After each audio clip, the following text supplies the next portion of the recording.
Basically, as we are a part of observers for the Indian Youth Climate Network as an observer for this conference, so we want more youth has to be involved into the conferences and their opinions has to be considered in the decisions from from CBD. And apart from this, I mean, the youth participation is something very important because almost two-thirds of the youth, when we consider the India, it's almost 70% of the population is the youth, and the utilization of resources the way the development is happening, the way the degradation of biodiversity is happening at the faster rate. So it's a youth who takes a responsibility where the decisions which are taken by the governance right now through CBD is going to have a greater impact on these generations. So involvement into the conference during the process and also in the decision making, the youth involvement is very, very important from our side.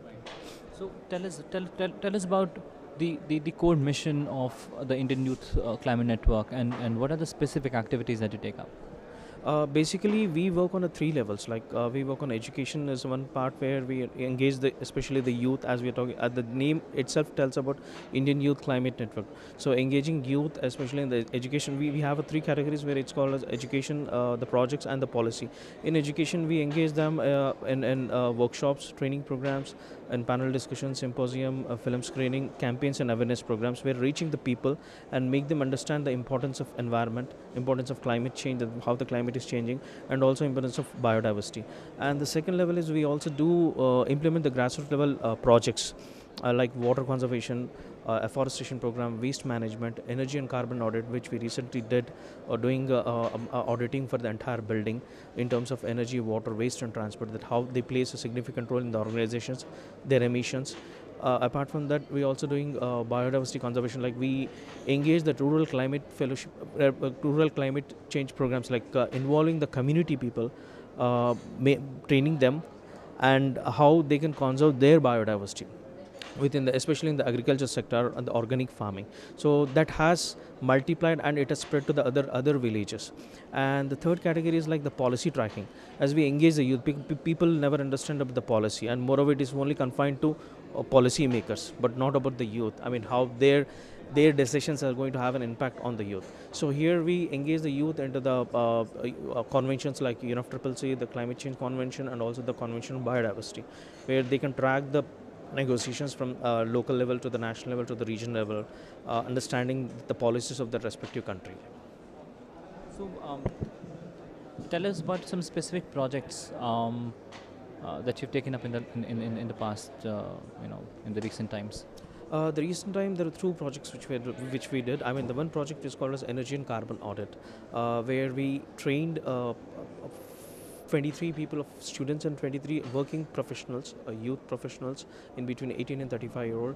We trained them and we sent to the organizations, various organizations like different institutes like colleges, schools, hotels and hospitals, and the trained people went there and they did the audit of the entire building, that in terms of carbon emissions, how much carbon is emitted because of their activities during their because of the activities throughout the year, that how much carbon is emitted in the atmosphere and how the consumption levels are and what are the various potential. And it's a successful project where the companies started implementing, because once the trainees do the audit, they give a recommendations to the organizations, where it depends, like it's a zero investment. Sometimes you also find a small it's a zero investments, like leaking a taps is a problem where you can see, but they don't understand that it has got an impact on the environment.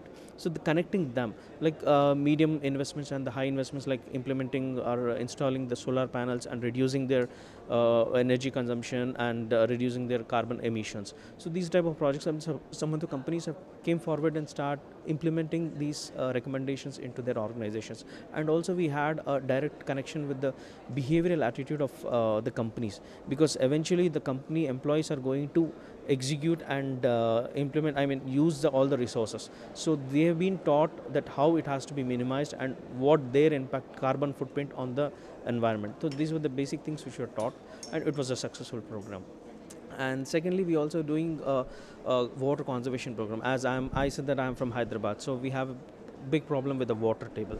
The water is getting depleted at a faster level. So we started engaging the corporate sector employees with the community levels, through training and also implementing the project at the community level by going for a harvesting unit. So how the water recharge units and water harvesting is important at the community level, which can enhance their groundwater levels. So these are the two programs which are running. I mean, already the energy has been completed and the water is running right.